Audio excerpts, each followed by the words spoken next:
नमस्कार दोस्तों, कैसे हैं आप सभी लोग। उम्मीद करता हूँ आप सब अच्छे होंगे, बढ़िया होंगे। तो पिछली वीडियो में मैंने आपको बताया था कि हम एक नई वीडियो निकालने वाले हैं जिसमें हम बताएंगे कि जॉब्स के बारे में, ट्रैवलिंग के बारे में।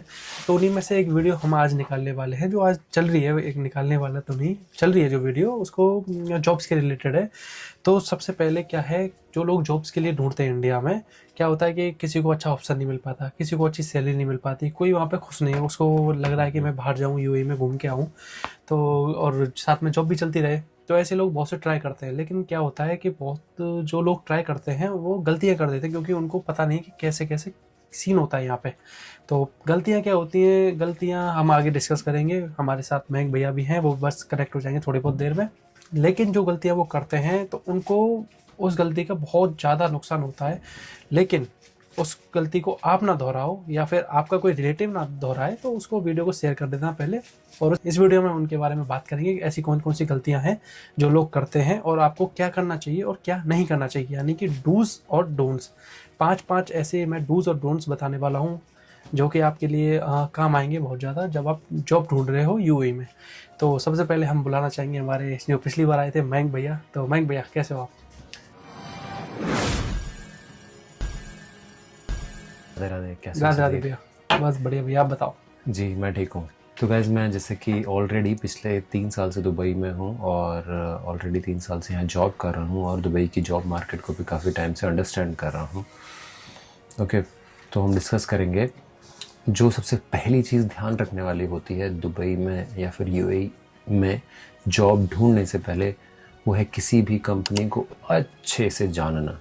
क्योंकि क्या होता है, कभी भी हम बाहर से आते हैं, इंडिया से या किसी और कंट्री से, और फिर हम यूएई में आ रहे हैं, तो हमको या तो कुछ एजेंट होते हैं जो हमको जॉब दिलाते हैं, या कुछ एजेंसियां होती हैं, और उसकी वजह से हम कंपनी को अच्छे से चेक नहीं करते हैं। तो सबसे ज़रूरी इम्पोर्टेंट होता है उस कंपनी को जानना, उस कंपनी के बारे में बैकग्राउंड डिटेल्स निकालें, उसकी हिस्ट्री क्या रही है, वो कितने समय से काम कर रही है, उसकी पिक्चर्स, हो सकता है तो उसके लिंक्डइन या अदर प्रोफाइल पे जाकर आप पुराने एम्प्लॉय से बात करके देखें, है ना। जितनी इन्फॉर्मेशन हो सके उतना निकालें, ये श्योर करने के लिए कि आप किसी फ्रॉड में नहीं फंसे।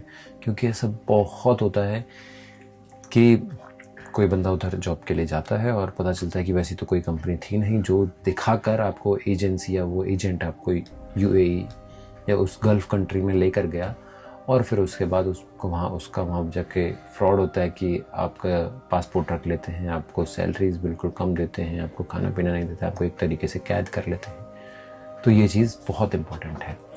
तो दूसरा हमारा रहेगा जॉब पोर्टल। जॉब पोर्टल यानी कि हमको वो कंपनियां मिलेंगी कहाँ जो जेन्युइन है एक नंबर, मतलब कि उनसे हम जाके सीधे कंपनी से डील कर सकते हैं, एक तरह से मतलब बोल सकते हैं कि हाँ हमें विश्वास है इस कंपनियों पे। तो उसके लिए सबसे पहले आपको क्या करना पड़ेगा, जॉब पोर्टल जैसे कि जॉब पोर्टल्स, अभी जॉब पोर्टल्स को लेकर लोगों में बहुत कन्फ्यूजन रहती है कि हम मेरे को तो 500 वेबसाइट्स दिखाई देती हैं, मैं कहाँ देखूँ, गूगल पर किसी भी वेबसाइट्स पे सर्च कर रहा हूँ, जॉब पोर्टल्स पर ही किसी कंपनी पर कैसे मैं वेरीफाई करूँ।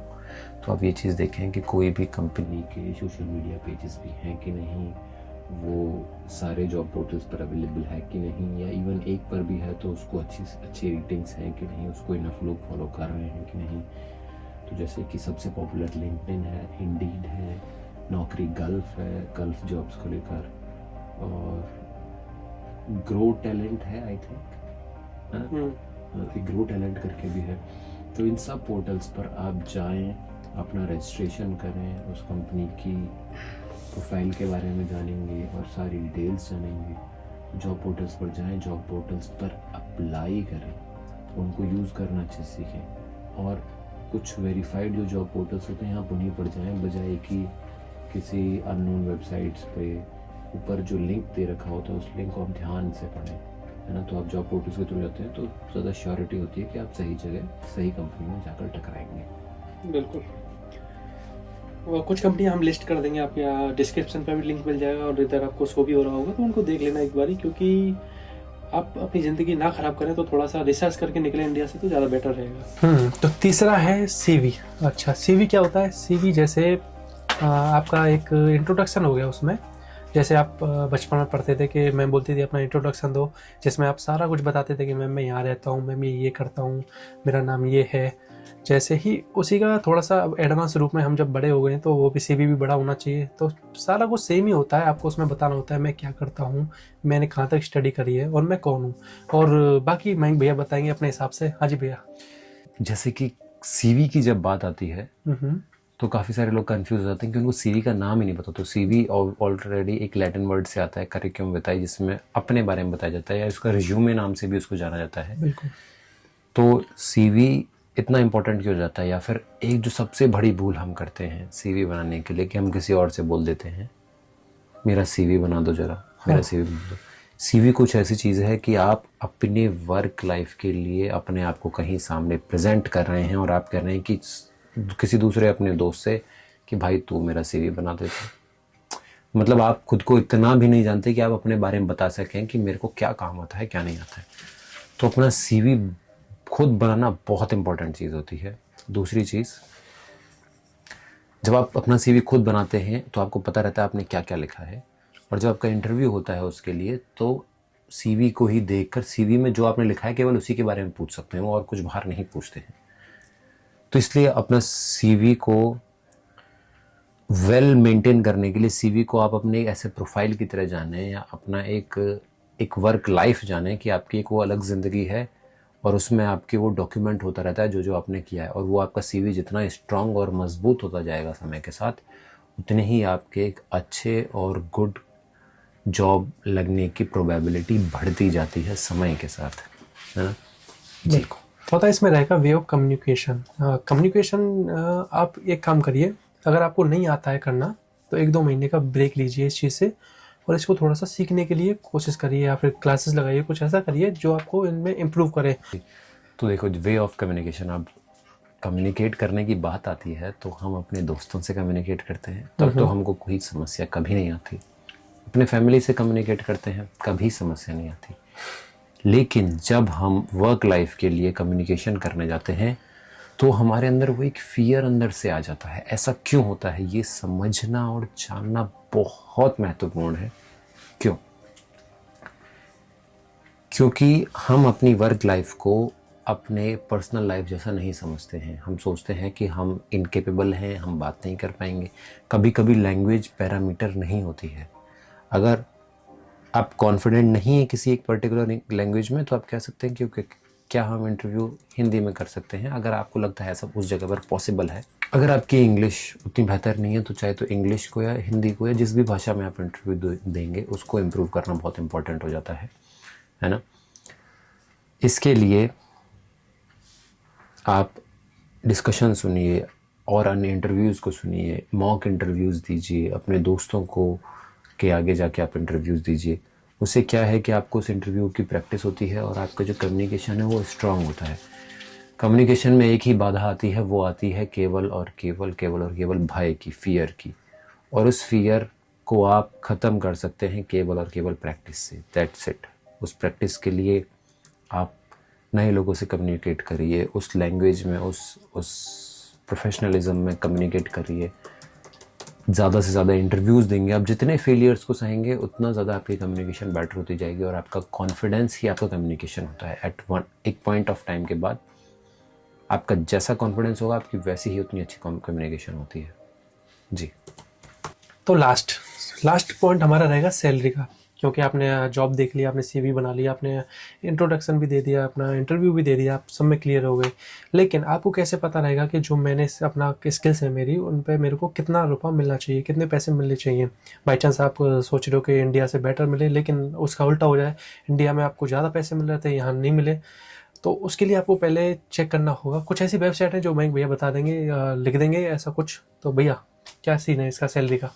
अच्छा, तो सैलरी के रिलेटेड ऐसा होता है कि हमको कई बार खुद नहीं पता होता कि हमको कितनी सैलरी मिलनी चाहिए, बिल्कुल, या हम कितनी सैलरी लें। तो सैलरी के लिए जब कन्फ्यूजन होती है तो हम क्या कर सकते हैं, हम लिंक्डइन या इन सोशल प्रोफाइल से कनेक्ट करके आगे आने वाले लोगों से डिस्कस कर सकते हैं कि हमारे पैकेजेस या रेम्यूनरेशन या एम्प्लॉय बेनिफिट्स क्या हैं।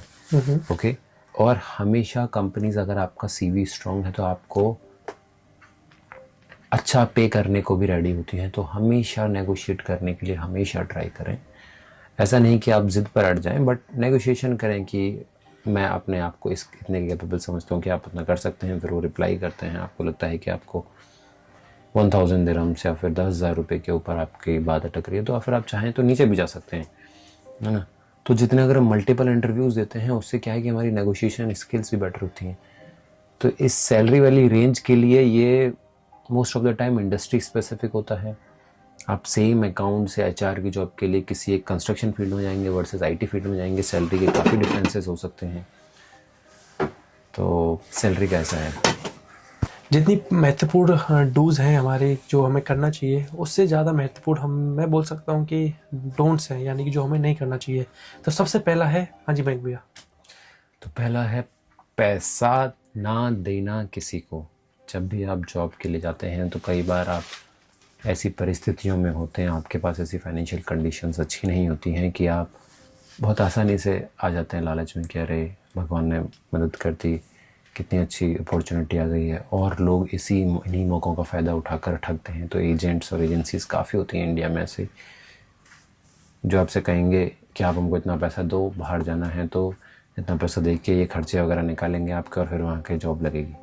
ऐसी चीज़ों में कभी ना फंसें, प्रॉपर चैनल के थ्रू जाएं। ऐसी चीज़ों में फंसेंगे तो 80 to 90% प्रोबेबिलिटी होती है कि वो एक फ्रॉड निकलेगा, है ना जी। तो दूसरा हमारा रहेगा, सीवी में कभी झूठ नहीं बोलना है। आप झूठ बोलते हो, ठीक है, आपको लगा कि मैंने इसमें झूठ बोल दिया, मेरे को ही तो पता है कि मैंने झूठ लिखा है, उनको क्या पता है। लेकिन उस चीज़ों पे वो जब बात करेंगे तब आप क्या बोलोगे? सीवी में झूठ बोलना अपने शादी होने से पहले अब लड़की वालों के या लड़के वालों को झूठ बोलने से भी ज़्यादा खतरनाक है। जब आप सीवी में झूठ बोल कर जाते हैं तो आपको लगता है कि ये कुछ ऐसा फेक टूर्नामेंट चल रहा है जहाँ आप झूठ लिख कर कुछ भी आप दिखा सकते हैं, बोल सकते हैं, जॉब ले सकते हैं। लेकिन ये डिफ़िकल्टीज़ आपको जॉब करने के बाद आती हैं। आपका वर्क लाइफ बहुत किल हो सकता है, आपको इतनी मुश्किलों का सामना कर सकता है, फिर आपको लगेगा कि नहीं कंपनी गलत थी, मैं गलत नहीं था। तो आप फिर, क्योंकि गलतियों की शुरुआत हमने अपनी ओर से करी, है ना। तो जितनी भी स्किल्स हैं हमको उसमें जितनी ऑनेस्टली हो सके उतनी ऑनेस्टली, उतनी ईमानदारी से ही सीवी में लिखनी चाहिए। कुछ भी ओवर एग्जेजरेट नहीं करना चाहिए। हाँ हाँ, अगर हमको लगता है हम कॉन्फिडेंट हैं उस चीज़ के बारे में तो हमें ज़रूर लिखना चाहिए, लेकिन उतना नहीं कि वो सफ़ेद झूठ लगने लगे।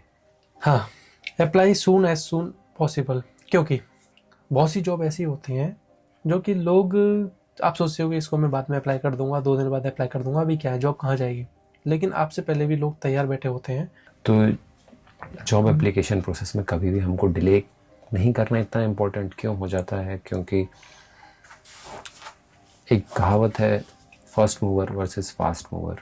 तो जीवन हमेशा हमको फास्ट मूवर के हम पदवी पे खड़े हों ऐसा नहीं हो सकता, लेकिन फ़र्स्ट मूवर हम ज़रूर हो सकते हैं। तो जो फर्स्ट मूव करता है, आप जितना अप्लाई करेंगे, जितना पहले लोग ऑफिस के लिए, देखिए सबसे बड़ा भय रिजेक्शन के फियर को एकदम नेगलेक्ट करके चलना है। सोचना है कि रिजेक्शन जितनी आ रही हैं मैं उतना अच्छा कर रहा हूँ। आप ऐसा सोचो कि आपकी 21 रिजेक्शंस के बाद 22वीं आपकी जॉब एक्सेप्ट होगी, या आपका 22वां इंटरव्यू होगा। तो अब आपको 20 रिजेक्शंस तो 21 रिजेक्शंस झेलनी ही पड़ेंगी। तो बस आप ऐसा समझें कि अभी अच्छा मेरी 2 है, 3 है, 4 है। जॉब एक जगह पर बैठी हुई है और आपको उससे पहले के फेलियर झेलने ही पड़ेंगे। इसलिए आप जितना अप्लाई करेंगे, कई बार हम अप्लाई ना करने का कारण ये होता है कि अरे यार मैं अभी प्रिपेयर नहीं हूँ या ऐसी कुछ चीज़ें हैं। आप जाइए, इंटरव्यू दीजिए। अब देखिएगा आप उससे कमियां सीखेंगे। क्या होगा, जितना हम डरते हैं उतना डर होता भी नहीं, उतना खतरनाक चीज़ें होती भी नहीं है, बड़े अच्छे से जाती हैं। तो इस चीज़ का हम ध्यान रख सकते हैं। तो हमारा एक पॉइंट ये भी रहेगा कि अपनी कभी वीकनेस मत दिखाना उनके सामने। जैसे लोग बहुत क्या करते हैं कि उनके पास जाएंगे, इंटरव्यू देंगे, तो लास्ट में ये बोल देते हैं सर मेरे पे बहुत मजबूरियाँ हैं, मेरे को घर का खर्चा चलाना है, मेरे को ये करना है। तो उसके लिए थोड़ी ना रखेंगे वो। आपकी जो स्किल्स हैं, आपका जो पैसन है, आपने जिसके लिए काम किया उसका पैसा वो आपको देंगे, क्योंकि आप उनके लिए उस काम को करोगे। ये मजबूरी कराना, ये ठीक है कि आप मन में है तुम्हारे, लेकिन कभी कभी इनको भूल के अपना काम के लिए पैसे दो। तो कभी कभी हमको लगता है कि दुनिया इतनी अच्छी है कि हम अपना दिल खोल कर रख देंगे इंटरव्यूअर के आगे और वो मेरी मजबूरी को समझेंगे और मेरी इसमें हेल्प भी करेंगे। लेकिन इस बात को समझिए कि जो बंदा आज से ही अपनी वीकनेसेस पे काम करने के बजाय इंटरव्यू के समय ही किसी कंपनी के लिए, एक कंपनी के नज़रिए से सोचिए, वो आज ही आपको अपनी वीकनेस बता रहा है कि मैं तो ऐसे हूँ, मेरी ये मजबूरियाँ हैं, वो आगे भी अपनी मजबूरियों को गाएगा। मतलब वो मजबूरियों के लिए उनसे लड़कर उन पर काम करने की बजाय उन मजबूरियों के भरोसे एक तरीके से भीख मांगना हो गया। मतलब वो अपना राइटफुल चीज़ नहीं मांग रहा है। तो ऐसे बंदों को कंपनियां most of the time job नहीं देती हैं, वो अवॉइड करती हैं। तो कभी भी इन चीज़ों से बचिए, अपने आप को इतना स्ट्रांग बना के रखिए कि हाँ मैं अपनी स्किल्स पे काम करूँगा, मैं इतना टैलेंटेड बनूँगा कि कंपनी मेरे को बिना मेरी मजबूरी बताए भी मेरे को जॉब देगी। जी। अभी लास्ट हमारा पॉइंट ये रहेगा, रिजेक्शंस। बहुत से लोग क्या करते हैं कि रिजेक्ट होने के बाद उनको डीमोटिवेट हो जाते हैं कि भाई ये यहाँ से कंपनी ने मेरे को निकाल दिया, यहाँ से निकाल दिया, मेरा इंटरव्यू कहीं भी नहीं हो रहा है। उस चीज़ को छोड़ के आप अपने ऊपर काम करें थोड़ा सा और उसके बाद दोबारा इंटरव्यू दें। मिनिमम से मिनिमम कितने रिजेक्शन हो सकते हैं भैया जी? रिजेक्शंस मिनिमम से मिनिमम, अभी एक मेरा दोस्त है, उसके 49 उसने इंटरव्यूज़ दिए, मतलब 1 साल में। उसके बीच में उसने मतलब 2 जॉब्स चेंज करी थी 1 से 1.5 साल के बीच में। बट आप समझ सकते हैं 49 जॉब्स, मतलब वो फिर आपका सेकंड नेचर बन जाता है। फिर आप इतने कॉन्फिडेंट होते हो, आपको इतना कॉन्फिडेंस रहता है, आप जॉब डिस्क्रिप्शंस देखते हो, रिस्पॉन्सिबिलिटी क्या है, रोल्स एंड रिस्पॉन्सिबिलिटी किसी जॉब की, आप 100% श्योर होते हैं कि ये बंदा मेरे को रिजेक्ट नहीं कर सकता अनटिल अनलेस ये मेरे को सैलरी चाहिए वो देने को तैयार होता। कई बार ज़्यादा भी मिलता है, कई बार ज़्यादा ही मिलता है ऑब्वियसली। बट जब आप इतने इंटरव्यूज़ देते हैं तो इस चीज़ को हमेशा मन में बांध के रखिए, rejection is a path to success. जितनी रिजेक्शंस पाएंगे उतना सक्सेस के आप और करीब जाते जा रहे हैं। इस बात को समझना बहुत महत्वपूर्ण है, ठीक है। तो रिजेक्शंस को एक तरीके से एक सक्सेस का फ्रूट समझ कर ही उसको एक्सेप्ट करिए। और जितने आप इंटरव्यूज़ देंगे उनको रिजेक्शंस मत देखिए कि अगला इंटरव्यू और ख़तरनाक जाने वाला है, मैं उसमें और अच्छी सैलरी पैकेज ले सकता हूँ। आप जितने इंटरव्यूज़ देंगे, और हमेशा आपको एक, फॉर एग्जांपल आपको 50,000 की एक जॉब में लग रहे हैं, आपने एक इंटरव्यू दे के आए 60,000 के, आपको उसमें ऑफ़र लेटर मिला, ऑफ़र लेटर आ गया, आप फिर भी उसके बाद जाइए और इंटरव्यूज़ दे के आइए। आप बोलिए मेरे पास 60,000 का ऑफ़र लेटर है ऑलरेडी, आप मेरे को 70 दोगे तो मैं आपके पास आऊँगा, अदरवाइज़ मैं 60 वाला तो कर ही रहा हूँ। तो वो बंदा कहेगा ओके, तो फिर वो आपके कॉन्फिडेंस को देखेंगे, वो कहेंगे ओके इसके पास इतनी स्किल्स हैं ऑलरेडी, ये 60,000 का ऑफ़र लेटर हाथ में, तो फिर आप इस तरीके से सैलरी नेगोशिएट कर सकते हैं। तो ये चीज़ें बहुत हेल्प करती हैं जी। तो हमारे डूज और डोंट हो चुके हैं। उम्मीद करता हूँ कि आपको ये चीज़ें बहुत आपके लिए काम आएंगी। एक तरह से हमने जो बताया आपको, ये आपके जीवन को थोड़ा सा तो इम्प्रूव करेंगी। हाँ, दूसरी वीडियो में हम ये बताएंगे कि यूएई में खासकर फील्ड के अनुसार एचआर, अकाउंट्स या इंडस्ट्रीज़ होती हैं, कंस्ट्रक्शन, आईटी, हेल्थ केयर, हम उस फील्ड के सेग्रीगेटेड जॉब्स किस तरीके से पाएँ, क्या क्या प्रोज एंड कॉन्स हैं, किन किन चीज़ों का ध्यान रखना है, नहीं रखना है, किस तरीके से क्या सर्टिफिकेशंस हैं, हर चीज़ के बारे में हम आने वाले समय में बात करेंगे। तो तब तक के लिए राधे राधे। राधे राधे। तो चैनल को सब्सक्राइब कर लेना। Bye bye, Radhe Radhe.